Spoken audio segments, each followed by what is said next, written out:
बालन सरकार बनेपछि धेरैले कल्पना पनि गरेका थिएनन् कि सुदन गुरुङ गृहमन्त्री बन्छन् भनेर।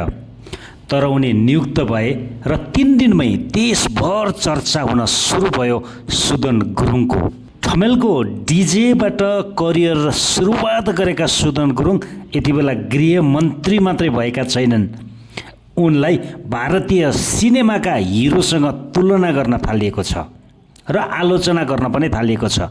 तर एक कुरा चाहिँ सबैले महसुस गरिरहेका छन्, प्रधानमन्त्री भन्दा बढी गृहमन्त्री नै सक्रिय देखिन्छन्। ठुला नेता पक्राउदेखि पुलिस कार्यालयमा निरीक्षणसम्म सबै ठाउँमा उनले भ्याएका छन् र सोमबार त उनले नेपाल प्रहरीलाई आधुनिक बनाउने ठुलो घोषणा नै गरिदिए। प्रहरी प्रधान कार्यालय पुगेपछि उनले सबै विभाग, सबै शाखा र डिजिटल फरेन्सिक ल्याबहरूसम्म निरीक्षण गरे र त्यहाँ उनले एउटा यस्तो घोषणा गरे जुन घोषणासँगै सबै प्रहरीहरूले ताली बजाए। अब प्रहरीको युनिफर्म नेपालमै उत्पादन हुन्छ, ग्रामीण क्षेत्रमा कारखाना खोलिन्छ। उनी भन्छन् विदेशबाट किनेर गुणस्तरहीन कपडा लगाउनु पर्ने दिन अब सकिन्छ। गुरुङको भावनात्मक सम्बन्ध सुनौँ। उनी स्वयं तल्लो दर्जाको प्रहरी भएर काम गरिसकेका मान्छे। त्यही दुःख सम्झिँदै उनले भने चिउरा चाउचाउ खाएर ड्युटी गर्नुपर्ने अवस्था बदलिन्छ। स्रोत साधन बिना ड्युटी गर्ने बाध्यता हट्छ र सबैभन्दा कडा चेतावनी उनले दिएका छन्, कसैले गलत कामका लागि दबाब दिएर सूचना दिनुहोस्, मेरै पार्टीका मान्छे भए पनि छोड्दिन। भावुक बने आइजिपी दानबहादुर कार्की पनि त्यति बेला गृहमन्त्रीको भाषणपछि मञ्चमा आएका आइजिपी कार्की बोल्दा बोल्दै रोएका थिए। उनी भक्कानिएका थिए। त्यही भक्कानिएको बेला सुदन गुरुङ जुरुक्क उठे अनि ताली बजाए, जसले सबैको मन जित्यो। रातारात भाइरल बने सुदन गुरुङ नायक मुभी हेर्नुभएको छ नि तपाईँहरूले, त्यस्तै झल्को दियो उनको क्रियाकलापले। हल एकछिन चुपचाप भएको थियो।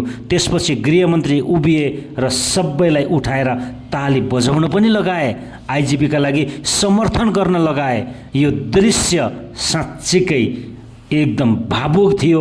अब प्रहरी साँच्चीकै बदलिने अवस्थामा थियो।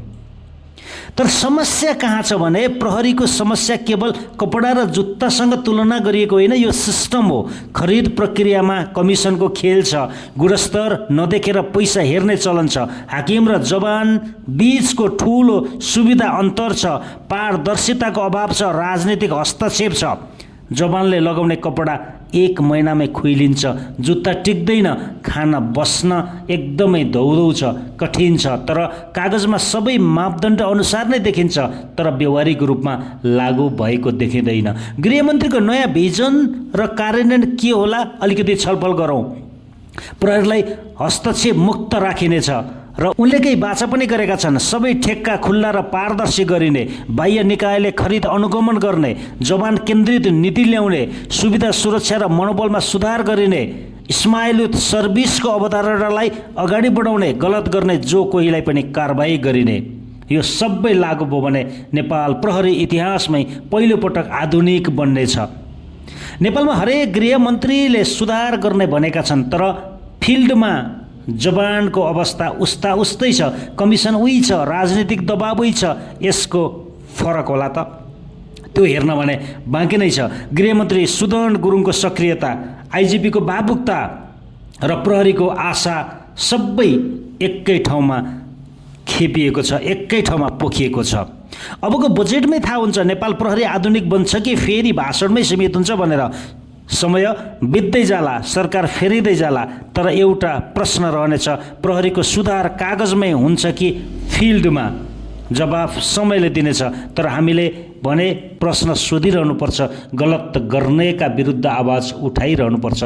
सुदन गुरुङ नायक मुभी जस्तै अगाडि बढेका छन्।